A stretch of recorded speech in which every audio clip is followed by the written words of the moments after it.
I've had a request to give someone a quick tutorial on how I'm editing this week's photos for the week 6 challenge of FreshFaces, and this is going to be my end result sort of sample. So that's what it's going to look like at the end, and I'm going to tell you how to get there. So first of all, I'm on this website, which I will give you a link for if you need it. It'll be in the description of this video.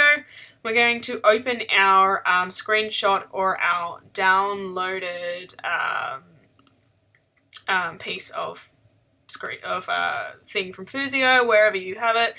Mine's just a screenshot, so it's on my desktop. This is my current Habbo avatar, and whilst I'm here, I'm just going to quickly clean up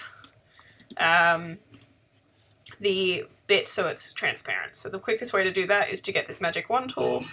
Make sure your tolerance is about pretty low, so actually a 0 tolerance would be better because my skin matches the background. So this on 0, yep. And if I have contiguous list ticked, it's only going to select things that are next to it. But if I don't have it ticked, it's going to select things that aren't next to it, which is why I kept selecting my skin, just zooming in with an Alt scroll to zoom in. But you can see this bit in here, which would normally not be selected automatically, has been selected. I'm then going to shift click to get this bit as well. So I've got 1, 2 bits selected. I'm just going to click delete on my keyboard so that it goes away. So that's my quickest way of cleaning up. I'm also going to quickly trim this image whilst I am here. So image trim, transparent pixels, and we're going to click OK. So that's my little draft. This is, oops, sorry, I've zoomed in a bit far for you. This is actually a bit big for what I've been uploading to the website because it's got 4 along and 4 down per pixel. That's not something I'm particularly worried about at the moment, but if I was doing this for a final submission, I would be making it smaller with image size, and I'd be halving that, whatever that is, and letting it stay. I'm not going to recalculate that because I use Photoshop for my stuff. I can just do it by a percentage, which is really nice.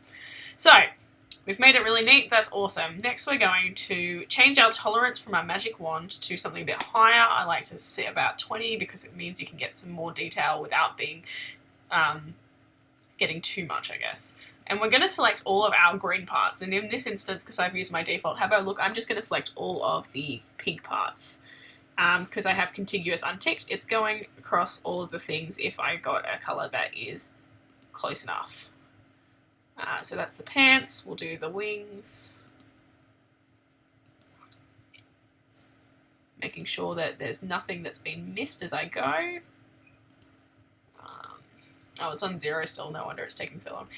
If it was on 20, it would be selecting a few more of those shades as I went. So I'm just going through to the bow, selecting that. Yep. Basically, because I've got a tolerance of 0, it will only select the exact shade that I've clicked, which is why I've had to go through and select so many pieces. If you're on 20, it's going to be a much quicker process. You just got to make sure that it's not accidentally grabbing something else that you don't want selected. So now I've got all my pink selected, I'm just going to simply cut it. Control X, or Command X, or Image, Edit, rather, and cut. Then I'm going to make a new layer over here, which is our Layers panel. Click that if it's not open, and I'm going to go new layer, and I'm going to simply paste it. Image paste, or Control V, I think. And that is looking the same. That's okay. The next thing I'm going to do is I'm actually going to take out all of the colour. So I'm going to go to my hue saturation panel. I'm going to turn the saturation all the way off, and that's it. That's done. In terms of getting that prepped, that's all I'm doing. Some people, when they do this style of thing, they just get rid of it altogether, and so you're left with this, and whatever's there is what fills your print. I like to have a little bit of texture and detail, which is why I leave it like this. I'm going to prep this for my next step, and to do that, I'm going to grab this selection tool. I'm going to drag what I want, or Control A if you would like to be quicker. I'm going to grab this tool, which is my move tool, and I'm simply going to use an arrow to go up, which selects the pieces that I want, and then back down because I don't want to actually move. And that way I've only got the bits selected that were the pink bits, essentially. And I'm going to click this button here, which gives me a mask, which means that If it was, for example, on a different layer, I'll just move on to the background layer, it's only going to show the bits that are there, and because there's nothing there in the background layer, it's only showing the top layer. So I'll move it back there. That's prepping for my next step, which is going to be placing my background image. Now, whatever background image you've made on Canva, you can then go ahead and open it. I don't have one for Canva that I opened quickly, so I've just got something which I've photographed, which is a board game. And I've opened it already, so it's just going to be in here, and I'm going to use this. So again, we're going to select whatever you want. I don't actually need the whole thing, so I'm just going to select that square, and I'm going to copy that. And I'm going back into my one that I'm editing.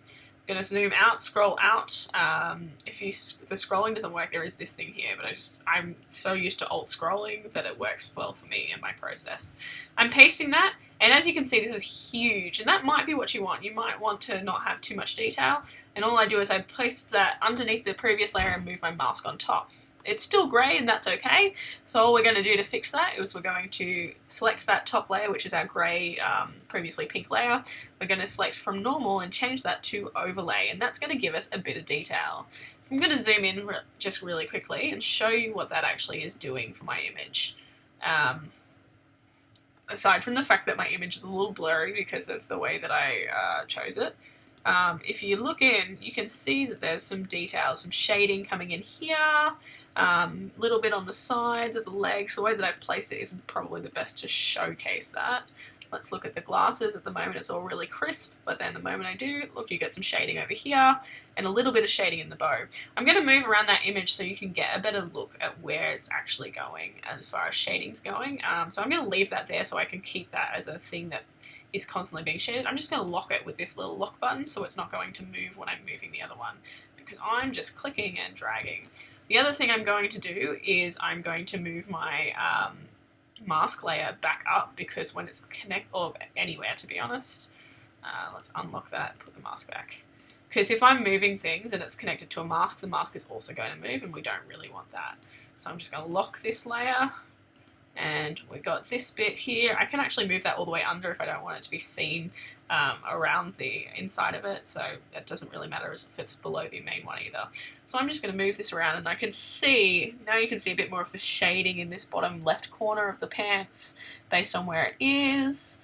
Maybe I'll move it across a bit more. The darker colours don't really help me. What I really want is some more consistent colours. See here, you've got that really clear shading of those pants that had a lot of detail. Now, because my image was so big, it's actually like cutting out a lot of stuff. So if I wanted to have more detail in there in terms of like my pattern, then the easiest way to do that is to transform the image. So I've actually got a tick on the moment on the transform controls. You might not, but if I zoom out with it ticked, it's going to show me the edges, this little bounding box of where the edge of that image is, and because it's ticked, I can then transform.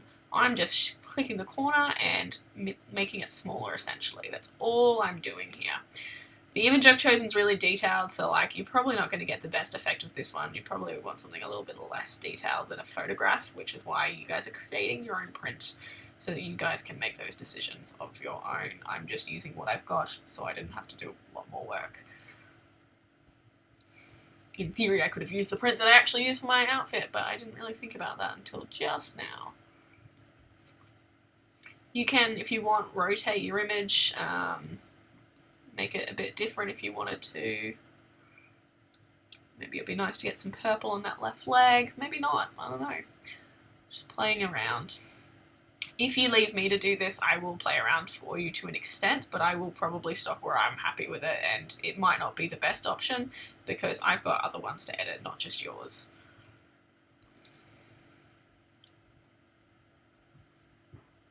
Bringing it out, I might leave some rainbow on that bow, and then down here I've got this nice dark purple thing which really suits my vibe. The wings are a bit different, but that's okay, that's fine. I'm going to tick that.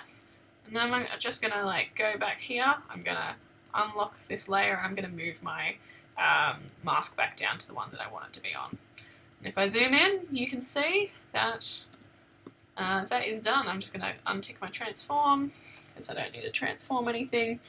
So just to quickly show you the without, you've got your just image with the natural lighting, and then with the overlay, you have that shading, and it's a little bit subtle on this print, and that's okay. I think subtle is good. It just makes it seem a little bit more realistic and honest. I think you can really see it in the middle of this wing here, because it really just transforms that into a more robust and realistic looking piece of fabric.